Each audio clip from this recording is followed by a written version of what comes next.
BTR सरकारनिसिम EM सार रनजितनिसिम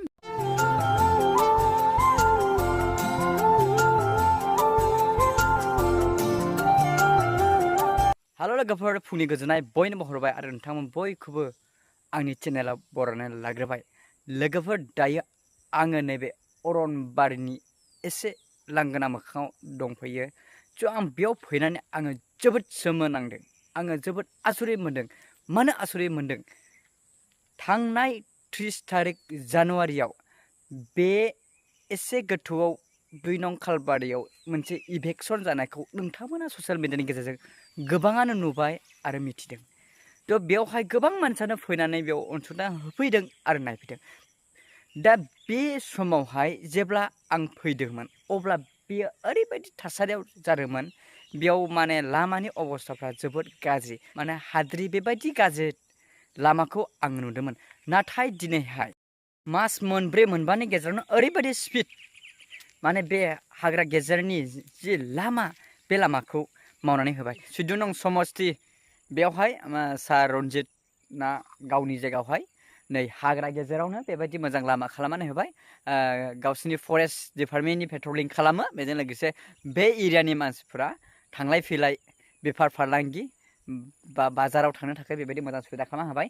एसे गोबाव बे हाग्रामोन, बेयाव गैयामोन। दा बे हाग्रानिफ्राय गोबां मानसिफ्रा फैनानै बेयाव थाबाय। दा बे 6-7 बोसोरसो मानसिफ्रा जिउ खुंबाय। दा बिसोर जोबोद खस्थ' मोनोमोन हाब्रु दैब्रु अखा हानाय बोथोराव।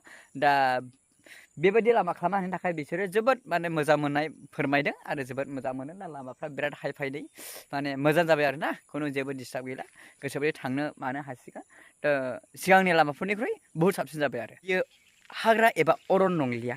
बे सिगाङाव अरनमोन, नाथाय दा बेवहाय सुबुं सानखो बांनाय लोगो लोगो एबा सुबुंफ्रा फैनानै संसार जाफैबाय आरो गोबां न'खरफोर गोबां गामिफोर दा बेयावहाय दंसै।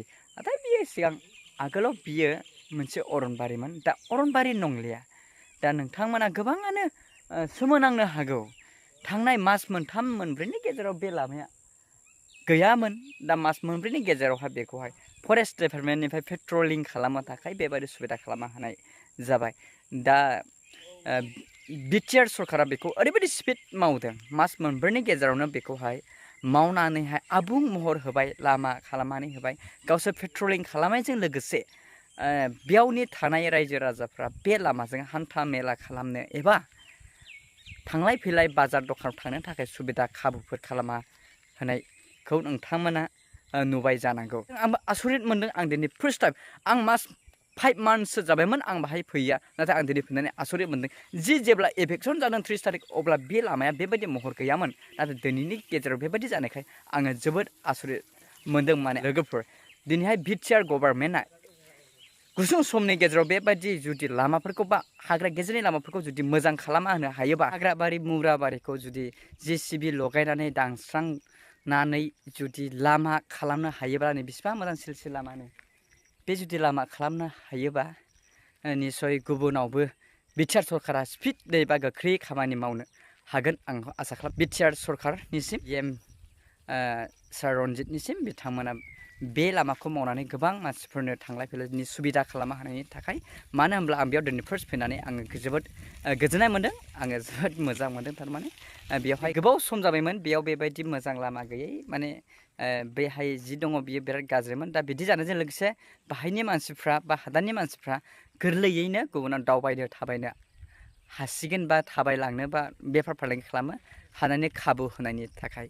दा आंनि बाथ्राया बेल', जुदि 3 मान्थसआवनो जुदि इसिबां गोलाव इसिबां मोजां जुदि लामा खालामना होनो हादोंब्ला आसा खालामदों आं बिटिआर सरकारा थाबैनो गामि एरियायाव लामा दालां बायला जिला दालांफोरखौ मोजाङै थाबैनो मावफुंगोन आरो मावगोन।